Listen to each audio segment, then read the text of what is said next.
Hello, welcome back to our channel. Today we're going to be talking about our bus and how we did everything on a low budget. We're going to talk about the pros and cons of doing a bus in, I want to say it was like about 12 grand. Today we're just going to be talking about some of the things that we kind of cut corners on and some tips if you're trying to do a bus build in a budget. You want to go ahead and get started? Yeah, let's get started. So we originally made our own skylights, kind of just going off a DIY project that I think we seen on YouTube, and that was a complete disaster.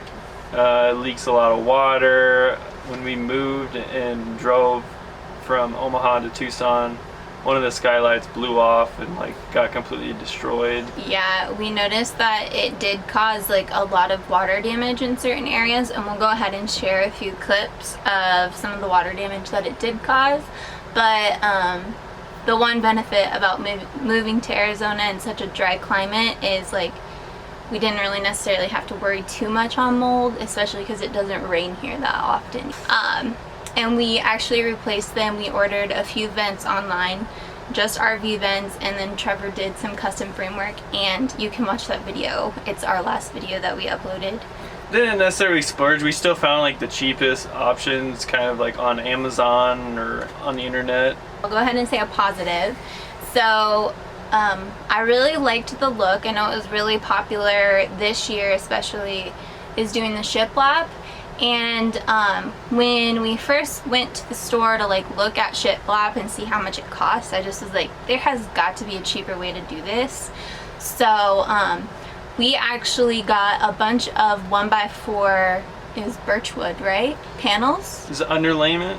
Underlayment? We got a big sheet of underlayment. That's what we used for our ceiling, and we used, I think it was either the same thickness or a little bit thinner thickness for the shiplap, and then we cut them all into basically identically sized pieces.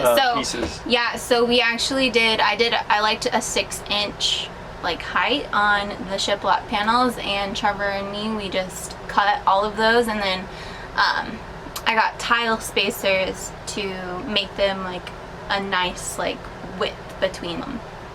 We have clips of that too, so yeah, and we'll add the clips as they're talking, but and they helped it just evenly look really nice and professional looking. So that was a really big win. I a lot of people compliment us on that, and truth be told, it was really cheap, at under $100. All right, so we bought a manual transmission bus, and I'm going on record to say, do not do that. Especially if you're like me and you didn't know how to drive stick. I mean, granted, I learned how to drive stick, okay, but the fact was, we bought it at 160,000 miles, so the clutch already needed replaced, and then just having a manual transmission, you have an added cost where you have to replace the clutch, which you don't need to do usually on a automatic. Yeah, so we got our actual bus for just under $3 grand, which is a really good price, I think.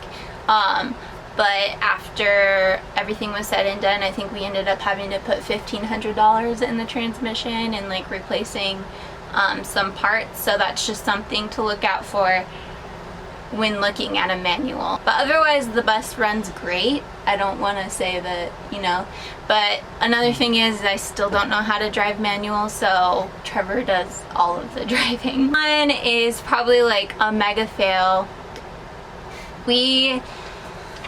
Okay, so this was new for all of us. I had never done vinyl wood flooring, the tongue and groove. I never did anything like that before in my entire life. I watched several YouTube videos, but wasn't just enough. Ask somebody, if you know somebody in your life that has used that material before you just go ahead and do it, because we actually have to replace the entire flooring. The flooring is buckling in areas, and it creaks when you walk in certain areas. And then also just the water damage that came in from the skylights and stuff, it did do a little bit of damage. Not what you were saying, what we did, what that was wrong was the way we installed it was wrong, because you're not supposed to like make them the same length and put them right next to each other so they all have the same like cracks in them. Okay, so another aspect that we did positive was that I learned and did my own like electrical work with the bus, and it ended up saving us a lot of money, because obviously electricians cost a lot to hire and do all that stuff. And honestly, it wasn't really that difficult. Like, the hardest part was probably just learning how to deal with solar, because not a lot of people do solar and like set it up where it's off grid. But I made all the wires for our batteries, just like watching videos and stuff off YouTube, like pretty much teaches us everything. When you don't know how to do something, it's a really great resource. But like, you know, I was able to make all the wires for our batteries, and then wire our actual outlets, and yeah, it turned out good. We haven't really had any problems with that, and then just had to adapt over time to like using more power. And I think we upgraded our solar so we get a little bit more power, and everything stays charged all the time. So. Another positive, and something that I would highly encourage to anybody really doing a renovation, look for secondhand options. You can go to Habitat for Humanity, the Restore, go to Facebook Marketplace, various other ones. I just can't think of them right now, but one really awesome steal that we found was we got our kitchen cabinet, not counter, but cabinet, and that was secondhand on Facebook, and I think we got it for like $70 or $80, and it's like originally $150. So we got it about half price. It was like really perfect for our just everything, like the perfect size. And yeah. And then another thing is we were able to make our own countertop, which saved us money, and it helps because it's added like customization. We were able to tile the top and make it look, you know, good the way that we wanted it to. Found like a really great deal. Actually, just kind of going in, I think this is like one of the points that you were gonna say. But with the counter in particular, is we actually got a really thick, nice piece of plywood, and it was on clearance because it was a pre-cut, yeah. And it was literally the perfect size for our project that we were doing. And that saved us quite a bit of money, considering that plywood, I think, is about $50 if we were to get like the whole sheet of it brand new, which we didn't need a sheet that big for the project. So look, when you're going to places like Home Depot, Lowe's, like look in the clearance section for wood, because we found that we used a lot of clearance wood throughout our build, and that's just one example of one. We ended up using a lot of scrap pieces in the bus build, and I would say, looking back, I mean, I wouldn't do it again, because we have to pretty much replace like all of our trim just because it just doesn't look good. Yeah, it doesn't have the aesthetic that we're going for. It doesn't look polished. It just kind of looks like chopped up pieces, which is essentially what it is. Yeah. So I mean, like, it's good to use as much as you're purchasing, but maybe just like spend a little bit extra to get that polished look for the end. And part of it was we'd never done trim work before, and it's a little bit more complicated than it seems. Like, it is one of the final touches on a project, so it has to look very clean, or else it's gonna like look tacky if it's not like perfectly lined up and like everything. One positive though, another pro, is we found a DIY video on YouTube, and they created a barn door for I think it was just like a little like bedroom side table, but I was like, can we build this into like our bathroom door? And so Trevor and I, we went to Home Depot, we got all the projects, all like the little pulleys and stuff. We don't really have like a ton of clips on that, but it ended up looking like a really nice finish, and I think we spent about $40 on our barnwood door, including all of the parts for it in order for it to slide and everything. And so those things cost a fortune if you're gonna buy them. So yeah. Just do it yourself.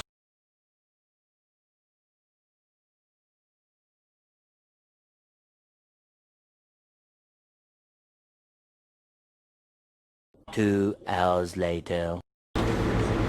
Oh, sorry. Yeah, that's like one of my favorite DIYs that we did, and I actually want to make one on a smaller scale for our bookshelf below our bed. So maybe we can create like a video on that, kind of using the same material on a smaller scale.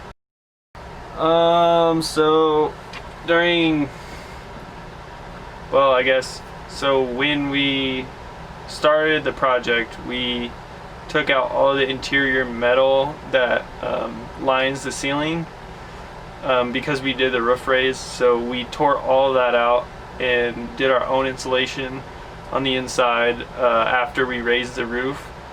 And instead of wasting the metal or like taking it to the junkyard, I ended up using it for the outside gap where there wasn't any metal to cover since we raised the roof 20 inches. So it did save us a lot of money, and it looks okay, but since the sheets were cut a lot and like kind of damaged and bent up, you can definitely tell like where the creases are in the metal, and that's one thing that I'd probably redo if we were doing it again, was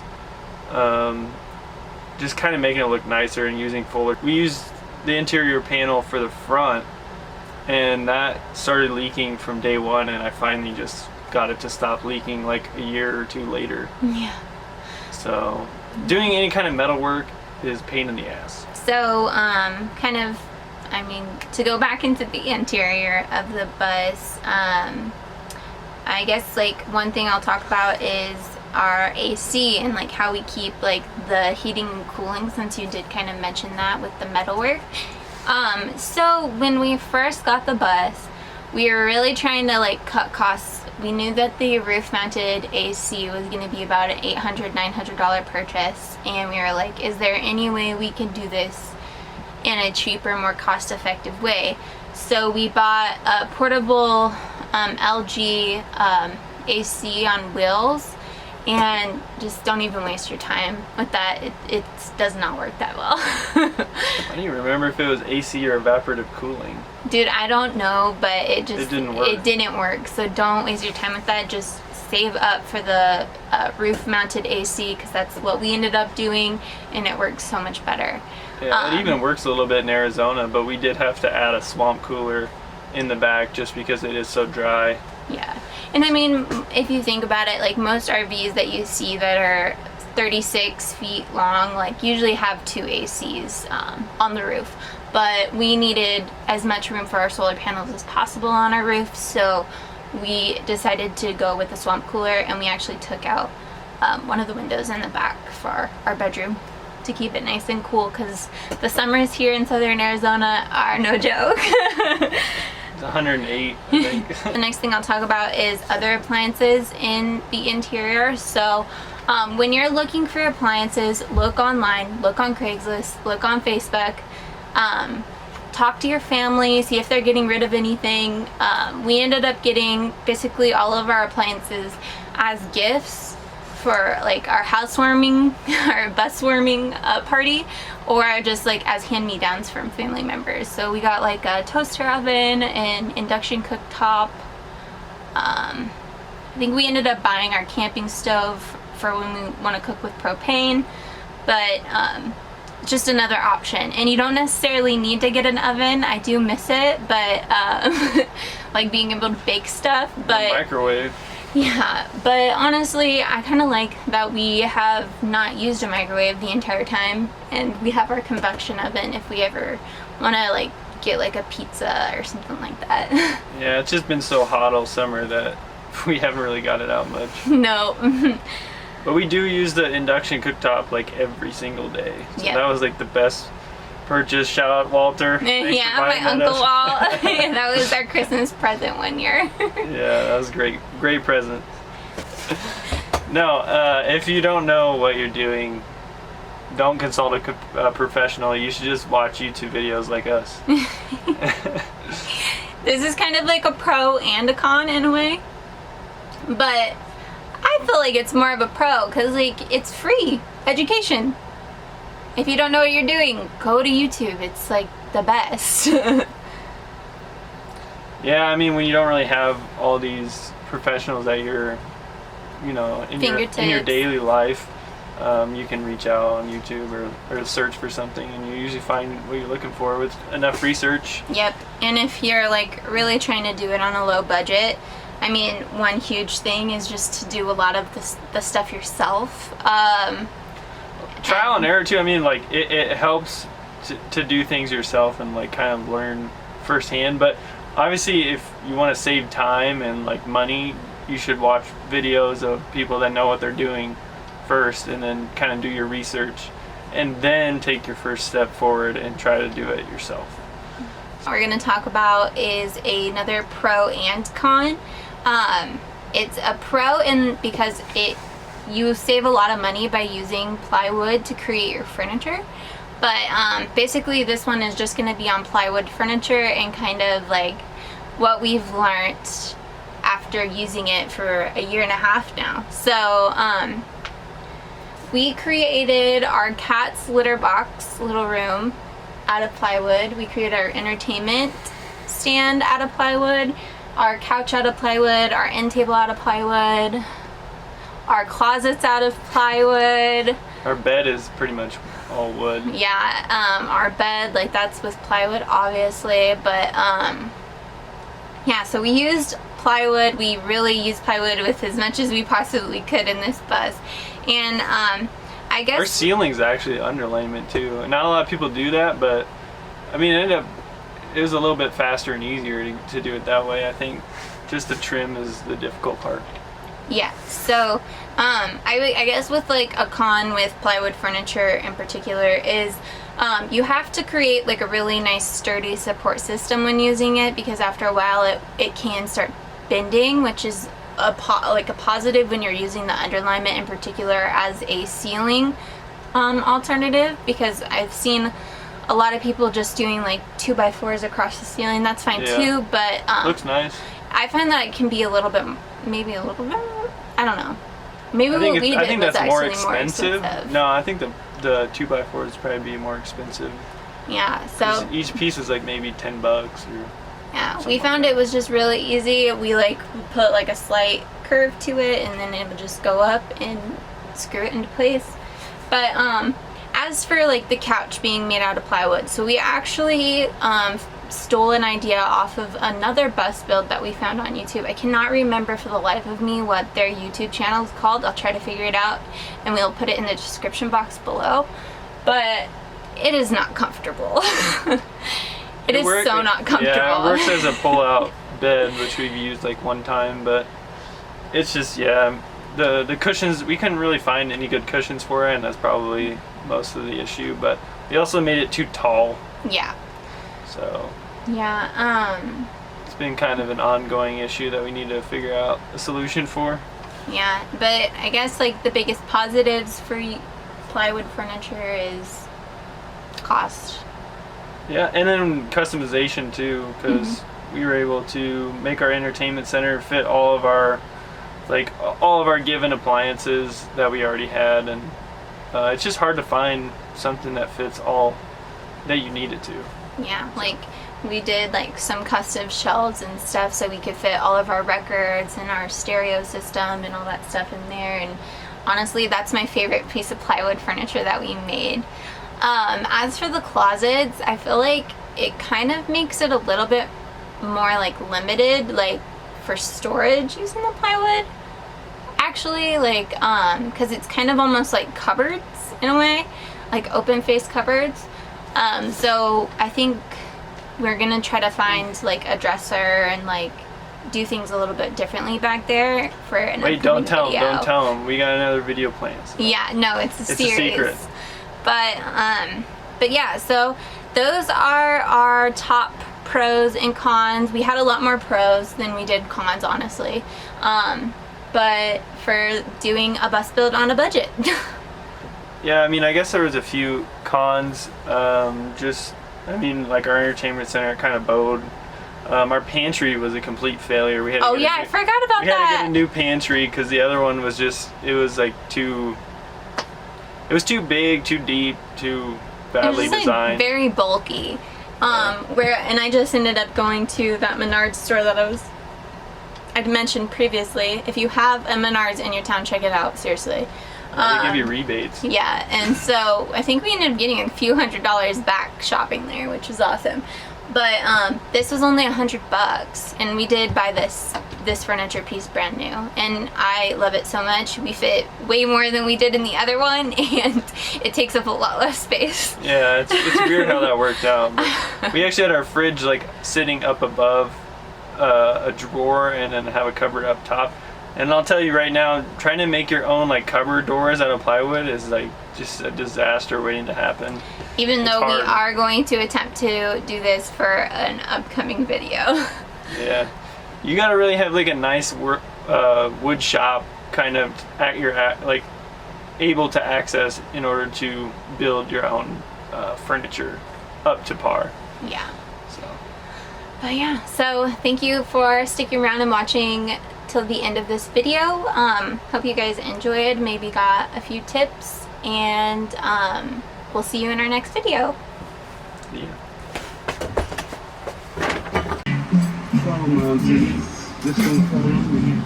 Hi, Lana.